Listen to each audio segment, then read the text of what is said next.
আসসালামু আলাইকুম প্রিয় কলিজার ভাইয়ারা আপুরা কেমন আছেন? আমি সাদ্দাম হোসেন, আপনাদের দোয়া আছি ভালো। আপনাদের সামনে নিয়ে আসলাম নতুন একটা ভিডিও।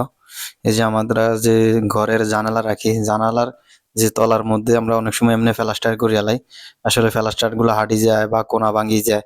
তো এই দেখছেন নি আমরা কিভাবে নেট কর্নার লাগাই দিতেছি, স্টিলের এক জাতীয় কর্নার আছে, এই কর্নার লাগাই দিই, মানে পরবর্তীতে ফাটটাও ধরা লাগতো না, আর মানে ফাটারও কোনো ইয়া নাই।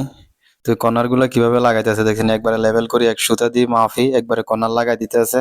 এই কর্নার গুলা পরবর্তীতে বেশ সিটের উপর দোনো সাইডে দিয়ে লাগাই দিব, দোনো সাইডে খালি উপরে আর ভিতরে খালি মশলা দিয়ে কোবলা করিয়া লাইব।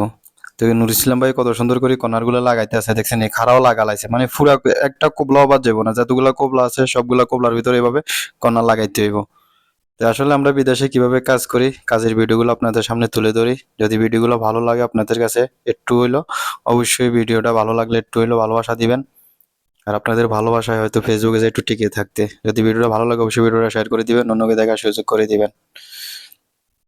আর কিভাবে মানে বিটগুলা লাগায়, বিটগুলা লাগানোর সঠিক নিয়মটা দেখছেন নি, এভাবে লাগাই দিবেন সুন্দর করে, একবার মাপজোপ দিয়ে লেভেল করি, কোনো সমস্যা হইব না।